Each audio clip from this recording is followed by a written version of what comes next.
It's my pleasure to introduce our first speaker, Mohamed Abdel-Kader, Chief Innovation Officer at USAID. That's the United States Agency for International Development. Thank you, Mohamed. Thank you. Thanks, Tim. Thanks to the whole IdeaScale team. Thanks, Lizzie, for the invitation and getting us set up. How's everybody doing today? There's a mic here. I probably need to use the mic, actually. Hey, I see some old friends in the back. Hey, folks. Yeah, everybody doing well? Beautiful weather outside. I wish we could do this outside, but we're here. You're stuck with me for a few minutes. Let me make sure I stay on camera as well. Tim, I'm going to take your prompt about a breakthrough moment and maybe give you a little context about who I am and why this work is important to me. My breakthrough moment, look, my parents immigrated to the United States from Egypt. I was born in New York City a long time ago. And a lot of my childhood was spent going back and forth, summers overseas to visit family. I don't know how many folks kind of identify that and how many folks here are like children of immigrants. Sorry. A lot of my childhood was spent going back and forth. So summers I'd be in Egypt, and and I say this frequently, my cousins on the playground would ask me if I'd met Michael Jordan or Sylvester Stallone, and I hadn't. And they'd asked if my dad had driven a Ferrari, and my graduate student father did not drive a Ferrari, in fact. And I noticed on the flip side, I grew up a little bit in New York and a little bit in South Carolina. And in South Carolina, I would notice that a lot of my friends would ask questions about life in Egypt. What was it like? Sometimes these questions were pretty benign. Sometimes they were not so benign, as you can imagine. And I also noticed that a lot of my classmates, even when I got to college, a lot of my classmates had never traveled to even Atlanta or Charlotte, which were about 2 hours away from where I grew up. And I started to think about that as a problem. And as a kid, spending time overseas, I was like, wow, like I just wish people were exposed to the world around them. Even sometimes just that quick layover in Europe would open my eyes. I'd hear different languages. And I was really inspired by that, by what it was like to live in a different part of the world. What challenge did they face? What common challenges did we have? And that sort of became what I crystallized around when I got to college. That was the problem that I wanted to solve. I wanted to make sure folks were connected, because what I saw in the news was oftentimes policy being made, and I don't know why a 15, 16-year-old was thinking of policy, but I was seeing decisions that were made, and I often felt like, gosh, if these folks were just exposed overseas, if they had that lived experience, maybe the policy making would be better. So that was a bit of my breakthrough moment. I decided to pursue a career primarily in education, a little bit of focus on international ed policy, eventually ed tech, some innovation sprinkled in, and sort of with this bigger theme of human development. And I saw these big public institutions like universities as just a great platform to solve for some of these problems. So that was some of my breakthrough moment. That's a little bit about me. I love college football. I don't have any orange on today. I'm a big Clemson Tigers fan. I like to ski, and I love U2, the band, but I love you all as well. That's a little bit about me. Let's jump right in. I know our time is limited today. Who knows what the U.S. Agency for International Development does? I know you do. You work there. All right, you guys do. So a lot of folks don't know what USAID does. Any guesses? Any guesses? All right, we'll talk about it in a second. Some people sort of perceive USAID as the agency that shows up to deliver humanitarian aid. When there's a crisis, we're there to help. But beyond that, a lot of folks sort of envision USAID as giving out these big bags of grain and rice that say from the American people. And that's a little bit of what we do, but there's so much more. And how we do it is also really cool. So I have the honor of serving as the Chief Innovation Officer for the agency and also the Executive Director of the Innovation, Technology, and Research Hub within a bureau called the Inclusive Growth and Partnerships and Innovation Bureau. It's a mouthful, but we love acronyms in government. Let's jump right in. A little bit about the agency. It was founded in 1961, sort of on the tail end. After World War II, there was a recognition, of course, that the United States needed to engage diplomatically with the world, that we needed a strong defense. But as many of you in Washington know about these 3 Ds, the third sort of D was there, and that was development. And that the United States needed to commit to resources and a strategy that would help advance human development around the world. What does human development really mean? It's basically about making people's lives better. Can I go to the next slide? This thing's not clicking. Okay, so some of our priority areas you can see on the screen, things like food and water security. We think about the climate crisis, democratic backsliding, basically a lot of like really sticky, difficult, complicated issues that we all face. right? We all face these things. It's not just about those countries over there. We face them here at home, and we're all interconnected. And if the last perhaps 20 years, I was reflecting, I graduated college in 2001, sort of thinking, oh, the war in the Balkans was over, globalization had taken hold. I was like, oh, everything is exciting. And then, we had 9/11, and then we had the global financial crisis, and then we had this thing called COVID, and very quickly began to see that our fates are truly intertwined. And a lot of the big overarching sort of things that are happening in the world, we're all in this together. So I think that's why USAID does what it does. And we work at a sectoral level across humanitarian assistance. We think about global health, global stability, of course, empowering women and girls. And we do that. A big part of our work is sort of catalyzing innovation because we recognize these are big, hairy challenges. Again, why? The world is literally on fire. How many of you live here in DC? You guys remember summer of 2023? I don't know if any of you all were driving down the National Mall. We had a tough time seeing the Washington Monument because of smoke that was coming in from Canada. I don't know about you all, but I was pretty startled by that. Couldn't even see the monument. The sky was like a really alarming shade of orange. I didn't grow up in Northern California, so that wasn't part of sort of my experience. I don't have asthma, but I found it really tough to breathe. So just that very simple existence of breathing was difficult. But yet this is such a reality for so many people around the world. These big climate shocks, we call them climate shocks, that are impacting people's ability to go to work, people's ability to learn, people's ability to transact and access healthcare, and all of the things, and it just sort of erodes at that stability. But that is more and more, that is happening more and more with increasing intensity around the planet. And because climate change sees no borders, it doesn't care that there's a border between the US and Canada, it's still going to impact us. So in many ways, these are some pretty hairy and tough challenges that we have to tackle. So I'm going to jump in a little bit more about the unit that I oversee, innovation, technology, and research, and not to talk about them structurally, but to talk about them from a subject matter. Why are they important at USAID? So first, these are really tough challenges. We have to deploy the newest tools and approaches and mobilize our partner networks to tackle these things. Tim, you mentioned earlier, we can't go at this alone, and same thing at USAID. Regardless of our budget as a federal agency, we can't go at it alone. It's never enough. We never have enough people, never have enough time, never have enough money. So we have to go at it with others. So a little bit about our innovation work. Our focus is really to source, test, and scale and increase, frankly, adoption of things that are evidence-based, that we think are going to have impact, that are cost-effective, that can reach millions of people. Second is we try to deploy technology also at scale, because we know that technology in a healthy digital ecosystem, one that is safe, secure, open, and inclusive, can really be a catalyst for good. But we also have to be mindful of the harms, and we'll talk about that in a bit. And then, of course, research. Research underpins so much of this. So we do a lot of work in supporting primarily post-secondary institutions in really strengthening their work around science for development. We'll talk about that more in a bit, but this is just a framing. So why innovate? I know a lot of you guys come from an open innovation mindset. We've got the same. A good idea can come from anyone, anywhere, at any time. USAID operates 82 missions around the world, serving 100 countries. And these are primarily low and middle income countries. So we're not really like in Western Europe. We are in some of the most difficult, challenging places around the world. Places sometimes without strong economies, sometimes places that are just very difficult, a lot of challenging structural elements that are there. But a good idea can come from anyone, anywhere, at any time. And we try to facilitate the sourcing of innovations from folks. Two, our challenges aren't going away. So as I mentioned earlier, we've got to find a higher return on investment. We're using US taxpayer dollars. So we've got to make sure that we're making good decisions with our resources. And how do we do that in a time of budget challenges? A lot of you guys who are in the federal government know that this is a continual issue for us. And then third, how are we bringing stakeholders along for the ride? Other donor governments, foundations, technology companies, local innovator entrepreneurs, faith-based communities, right? Our network of stakeholders has to constantly expand, and we've got to bring people along for the ride because we all share in these issues that we're trying to solve.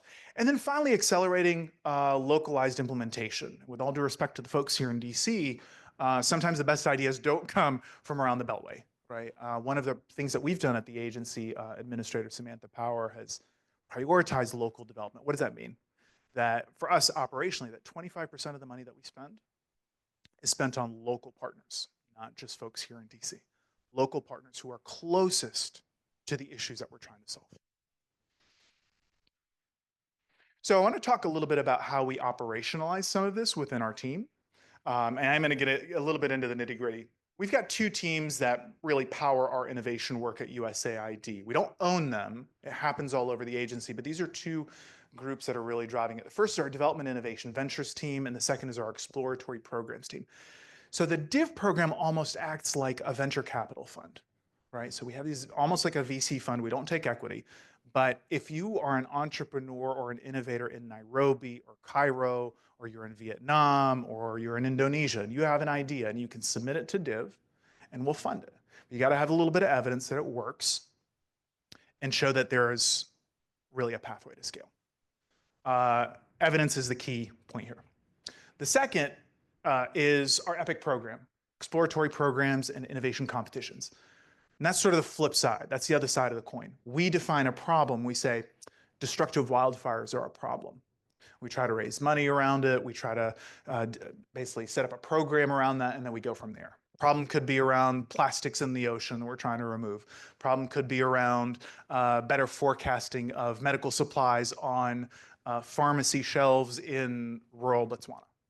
We can get really specific. We can be really general. I'll show you some examples of that because it's kind of cool.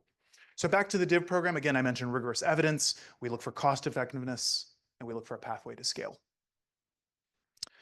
This is a little bit of the numbers. We're super proud of the work that's being done in the DIV program, the Development Innovation Ventures. You can see number of awards, pretty significant reach in terms of our beneficiaries, and we do measure social impact.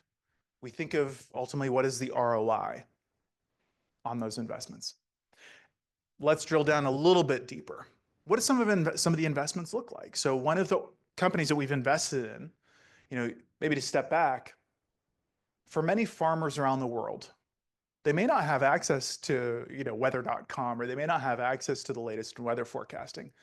But we've invested in a company called Ignitia that very quickly sends very rich, data-rich weather alerts to single-holder farmers in different parts of the world using an SMS message. Why is that important? Because it gives them a heads up if there's a flood on the way. Helps them prepare for droughts, helps them prepare for different weather events. That's important because there's an impact there to food security. If a flood comes in and wipes out someone's crops, there's an impact to food security. There's an impact to how much money they bring in and the kind of food they can put on the table for their own families. So again, small investments can make a big difference. Vision Spring. So not all of our investments are technology related. I'm one to say that innovation doesn't always equal digital technology, right? So let's sort of differentiate the two. Some of our investments seem a little more analog or low tech. Some of you may know that around the world, limitations in vision have resulted in about a $200 billion loss economically around the world. Big problem. And there's implications for mental health, for safety, yada, yada, yada. Imagine what your life would be like if you couldn't see. I see a lot of people in here with glasses. How many of you guys wear contacts? I do. Imagine waking up every day and just not being able to see. Think of the limitations that brings, right? Of course, there's a gender component of that too, certainly in low and middle income countries that we see. But this is a significant issue. So we made an investment into this company called Vision Spring, two actually. The first was to help them lower the cost of glasses. So again, think Warby Parker, but think on another level. So we helped them bring the cost of glasses down from $18 a unit to below $6. That resulted in 7 million more people being able to get these glasses on their faces. Really impactful here. And that's going to have an impact on learning. That has an impact on the truck driver in Pakistan who thinks he's just seeing smoke, doesn't realize he has a vision limitation. But with glasses, he's able to see and navigate the roads a little bit better. This helps the woman in Bangladesh who's working on a factory line, right? It has implications for quality control. So really, really, really interesting impact that we're trying to advance. Rainforest, a lot of you guys, I'm sure, are interested in climate and how does USAID use AI? This is a really exciting example. So we've invested in this organization called Rainforest Connection. So some of you may know that in the Amazon basin, of course, provides, you guys know, a lot of our oxygen that we breathe each and every day comes from the Amazon. Illegal logging is a big, big, big problem. And there's just not enough forest rangers to cover such a big landmass. We've invested in this company that essentially puts up listening devices, this thing right here, and it's AI powered and GIS powered, so that the device is not only listening for biodiversity to make sure that there are an adequate number of the different species of birds that need to be around and other mammals, but also listens for chainsaws. And when it listens and when it hears the sound of a chainsaw, it alerts a park ranger, and through the GIS coordinates, they're able to quickly respond. So pretty exciting stuff. Most people don't think that USAID does this kind of stuff. On to the exploratory programs portfolio. So we do things like challenges and grand challenges, prizes and hackathons. These are just some of the methods that we deploy to problem solve around the world. You can see we just follow different pathways. I won't get into the nitty gritty, but we follow different pathways to really think about cultivating innovators, supporting them, and supporting the ecosystem to help sustain the work beyond the initial sort of engagement that we've got. One of the examples of a recent prize we did, I mentioned ocean plastics. We worked with Mombasa County government in Kenya. There was an ongoing issue of basically a lot of plastic in the ocean. And not only is that an environmental disaster, that also has impact on tourists, because I don't like to go to beaches when there's a lot of plastic on the beach. So this was an ongoing issue. We worked with, we basically set up this prize at a little over $1 million. So it doesn't have to be super resource intensive. We did that in partnership with our local mission. We did that in partnership with the local government, set up this prize. And we had 9 teams. 9 teams come out of an informal settlement. So these are young folks, young innovators, young entrepreneurs. And the winning team, I find this really exciting, pulled a bunch of plastic out of the water, recycled that plastic into 3D printing spool, and then solved yet another problem, which was that some of the local schools didn't have adequate school furniture. So they didn't have adequate desks. They used the 3D printing spool to print desks and then sold them back to the schools, solving 2 problems in one. So things like that, some of the prizes can help us solve multiple issues at once and mobilize, as I mentioned, some of our local partners. Really exciting. That's a smaller example. This is a much bigger one. A lot of folks hear the term grand challenges. So we are currently involved in something called the Water and Energy for Food Grand Challenge. Essentially, the focus of this grand challenge, where we have partnered up with all of these other partner governments, is to help farmers around the world increase their crop yield by using less energy and less water. These are some of our metrics. These are some of the things we're very proud of. So the number of end users, I don't know if we can we move this top thing, Lizzie? Can we bring it down? Because it's over 500,000 farmers around the world have worked with this grand challenge. We have a website called, it's WE4F4F.org. If you want to check it out, you can see a list of the innovations. But this is something that we could have only done in partnership, this grand challenge. So I would encourage you all, for those of you who are in government, I'm sure you guys are familiar with challenge.gov. Great way to put some of these things out there to develop partnerships. But these are some of the metrics we're really proud of on this particular program. Yeah, let's go to the next one. Oh, sorry. All right. So on to technology. I want to talk a little bit about technology portfolio. In some ways, COVID really accelerated, for many of us personally, accelerated our own digital transformation. And I think for many of us in government, we've seen how it's really impacted our agencies. And USAID is no different. We've really been leaning into making really strategic investments. In particular now, it feels like every news article you read has a bit in there about artificial intelligence. So we're certainly deploying some cutting edge technologies to try to make a difference. But we want to do so in a responsible way. So as you all know, digital transformation is happening around the world. It's ubiquitous. It's not stopping. This is a transformational shift that we are living through, but that is not equal. Not everyone has access to that technology. And certainly in low and middle income countries, we're seeing how that's playing out. I'm not going to run through all the stats. You guys know this stuff. You can read it. Let's try to go to the next slide. Sorry. But there are a lot of gaps. Gaps in rural and urban areas. Some of our rural areas don't have equal access to broadband. Certainly in low and middle income countries, LMICs, lesser developed countries, and of course there's a gender gap in many parts of the world. Women simply don't have access to mobile technology. Let's try to go to the next one, please. So at USAID, the way we have set up our structure, just to get back into the mechanics, give you a sense of how we've set up our teams, these are some of the technical areas that we focus on. So everything from digital inclusion, digital societies and government, those of you who are familiar with work being done in Ukraine and Estonia, we certainly support those partner governments. We have a geocenter that helps us make sure that our colleagues around the agency have geospatial tools in their hands.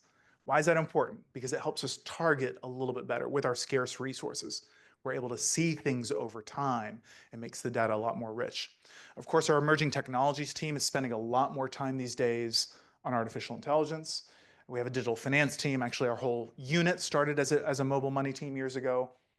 And then cybersecurity. Cybersecurity is playing an increasingly large role in what we do. I think a lot of folks may look at USAID and say, why is cybersecurity important to a humanitarian aid agency? It'd probably be more important to some of the intelligence, community agencies, DoD, that makes sense. But why at USAID?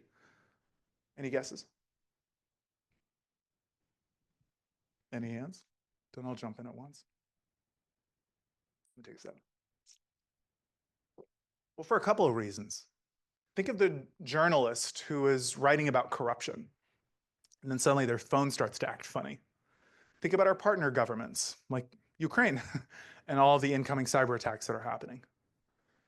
And think about the person who's going to an HIV clinic in a country like Uganda that's recently passed a pretty harsh anti-LGBTQ law, right? So we think about cybersecurity in all those different contexts. Let's go to the next slide. All of this is built on this notion of a safe, secure, open, and rights-respecting digital ecosystem.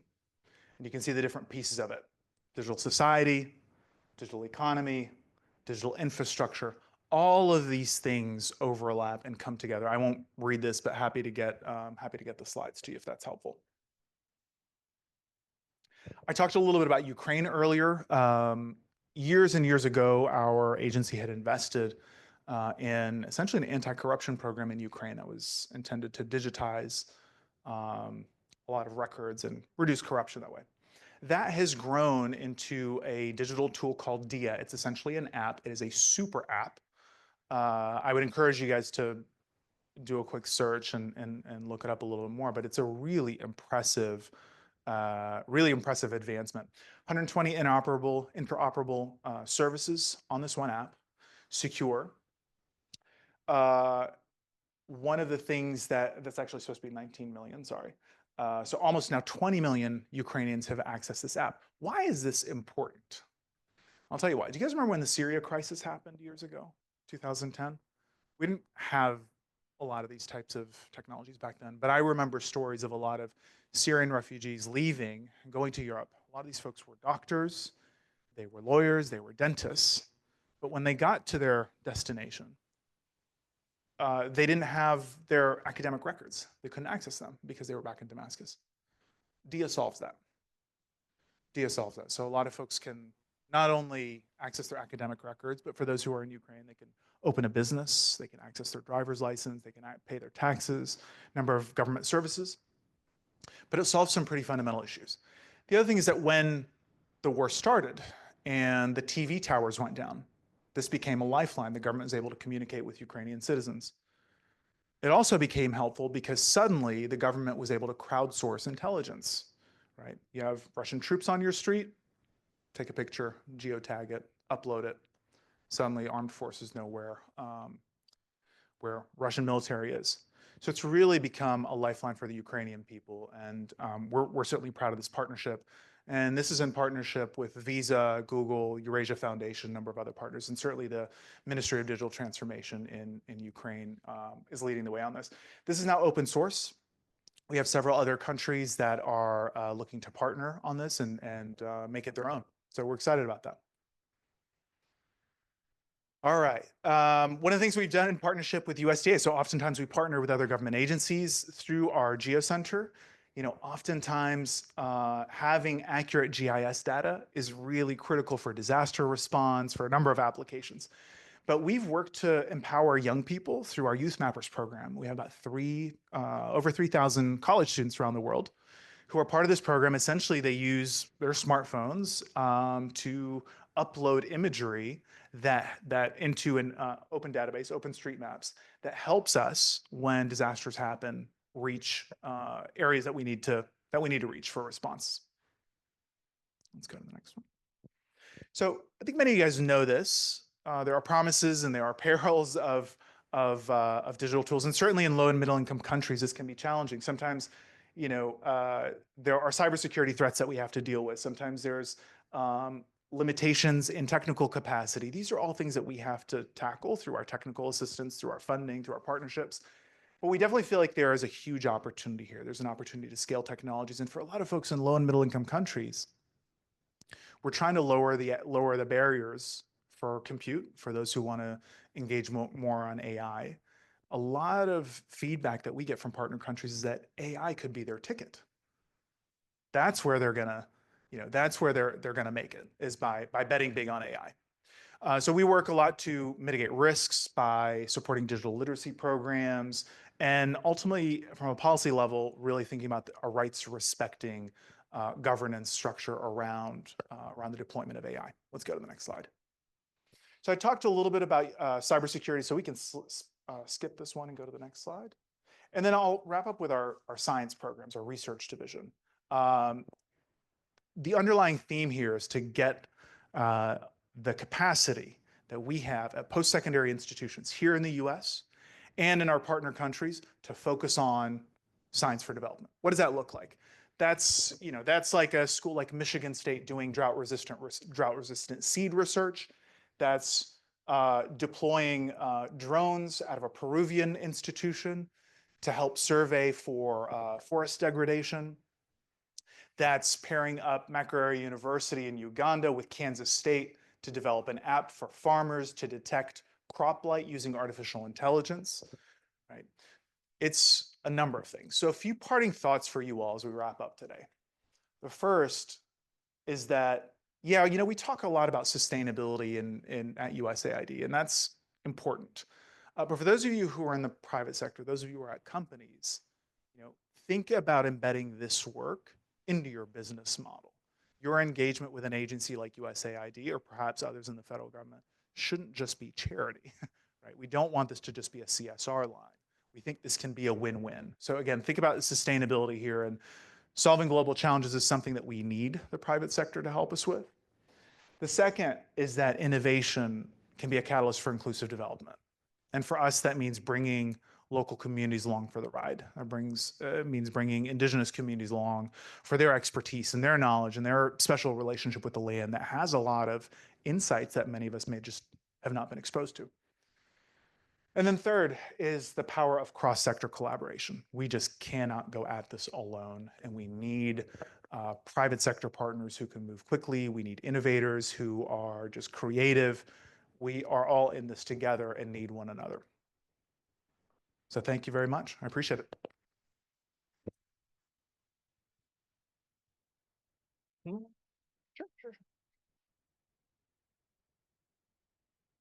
All right. Testing. Thank you so much. That was a great presentation. Thank you. Sarah is going to walk around the room if anyone has Q&A questions. We have time for a couple. And if anyone has them, our virtual guests, just put them in the chat box, and we have someone from IdeaScale in the back that will help us out. Thank you so much for that presentation. You mentioned that in low-income countries, AI is seen as a big opportunity. Can you talk a little bit more about that? Why is that?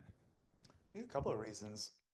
One, you can do a lot with AI, right? It sort of multiplies your powers. I think of just a simple example. Yesterday, we were on a call and someone was talking about how they were able to analyze millions of lines in a spreadsheet.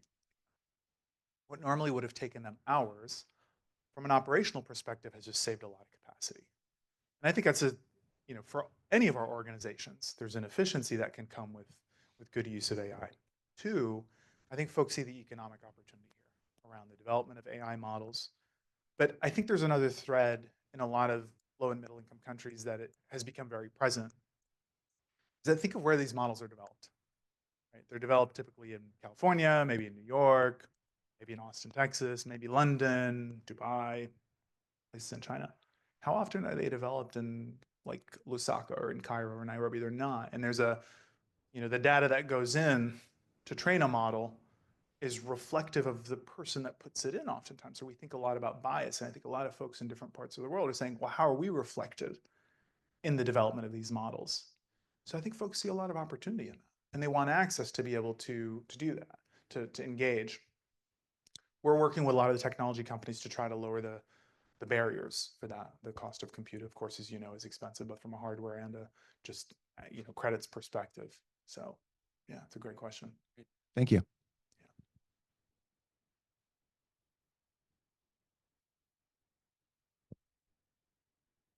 You're really lucky to have a great leader, Samantha Power, and I'm so glad you mentioned the journalism and writing aspect in your agency.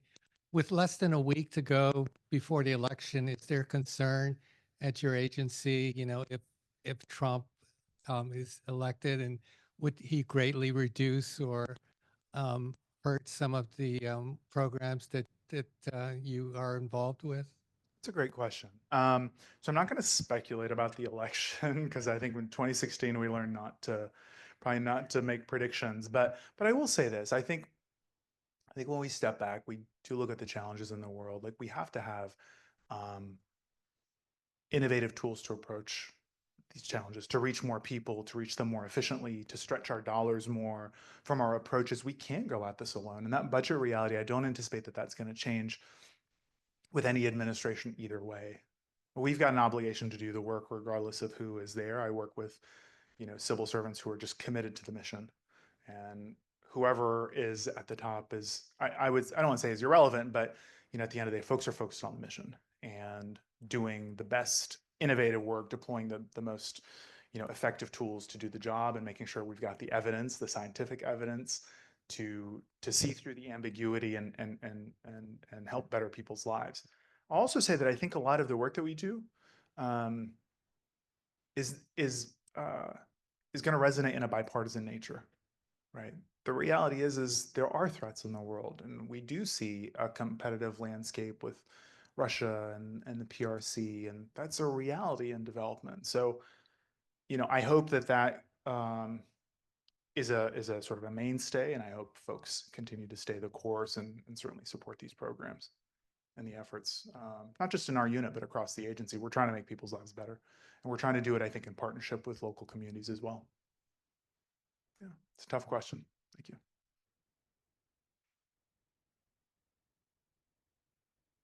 Thanks for your presentation. Thanks. That the information on the DIV and the EPIC programs is fascinating. I've never actually heard of them because I'm not working in that world currently. But did you do a lot to advertise in areas after like a hurricane or a mudslide this past year? And how are you getting ideas or information to folks in areas that are impacted and maybe don't have access to technology to get their ideas as they're learning and creating things for that could apply possibly? Yeah, that's a great question. So maybe just to clarify, so USAID's focus is primarily on low and middle income countries. So our focus is really external. So, should an entrepreneur want, or an innovator from Western North Carolina want to share an idea, great. We're an open innovation platform, but our sort of targeted focus as a foreign assistance agency is overseas. So that's how I would answer that. However, I do know that other government agencies do use the challenge.gov platform. So like FEMA, HHS, I'm sure a number of other agencies do as well. And there are opportunities for folks to engage there as well. I'll also share this though, and this is a little bit removed, so this doesn't directly answer your question, But, we work with universities across the country, and we do work with researchers. And part of that is thinking about what research that may come out of a university in Uganda that is relevant to a community in the US. And we do try to share this from time to time through public fora, through our newsletters, through convenings that we host where we share information where possible. But yeah, I hope that answers your question. Sorry, more specific, do you have folks in Nepal and in Turkey that maybe could have gotten ideas to your platform in the past year? All over the world. It's an open innovation platform. Yeah, we have folks from all over the world. Yeah. Thanks. Great presentation. Resonates strongly. And USAID seems to be everywhere. When I was in academia doing field work, you guys were there. When I was at the World Bank, you guys were always a partner. Now that I'm in the private sector, just last week, we've signed another MOU with you guys. So I don't know what your capacity resources looks like, but incredible. A question about the public-private partnerships that you suggested. Fully agree that that is absolutely what's needed for sustainable development. I'm wondering, what are the biggest challenges you face from your end on engaging private sector players? What are the biggest challenges in getting them on board with what your mission is? Where is there sort of rife in those discussions? That's a great question, Rami. Thank you. I think a couple of things. There's a couple of things that maybe organizationally, we have a private sector engagement hub within our bureau that tries to do air traffic control. Because I'm sure for folks at companies like Visa or wherever, Google, like they're getting hit from a lot of different bureaus. We have 12 bureaus in DC and 82 missions around the world. And a lot of companies will have local offices as well. So that coordination can sometimes be a challenge in such a big organization. So I think that's one. Two, I think a lot of companies are seeing the immense opportunity in low and middle income countries. So that's becoming an easier sell to say, hey, like this is a market for growth. Here's a huge opportunity for you.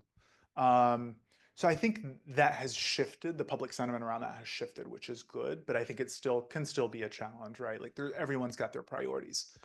I think where we sit as a government agency is thinking about the de-risking piece, right? Like, and I don't say this from an ITR perspective, but just in general, like for us to move in first, invest, that brings the risk down for private sector partners. I think I certainly wish we could like double or triple the budget to be able to do more of that. But it becomes a question of, I think, scarce resource for everyone. And does it make sense for the company? Because at the end of the day, companies are going to have an orientation towards their bottom line. And hopefully doing good fits into that. I'm a strong believer that it should, and you're there to serve customers. You don't want to hurt them. But, yeah, those questions of resources can be tricky ones. I think those are probably the toughest things that I would say. Yeah. But we have a great set of partners. We can't do the work that we do without our partners. And I'll also say, like, when a couple of things, when a company like Google lays down fiber optic cable around Liberia, like that's not just Google making money, that's also development, right? That's more people with access. That's more people who are learning, who are accessing healthcare, more people who are doing business online. When, a new translation variant comes out and you can translate, like Wolof or Swahili, and it's not just English, Spanish, and French to English, right? When you get some of these languages that aren't spoken very widely, that gives people access to all of the things on the internet. That's also development, right? It just looks a little bit different. So just to say, I think I'm excited to see more companies leaning into the space and trying to figure it out with us. Yeah. Great question. Thanks. Just popping in here. That's actually the end of our Q&A segment. Thank you. Thank you so much. That was an excellent Excellent. presentation. Appreciate it.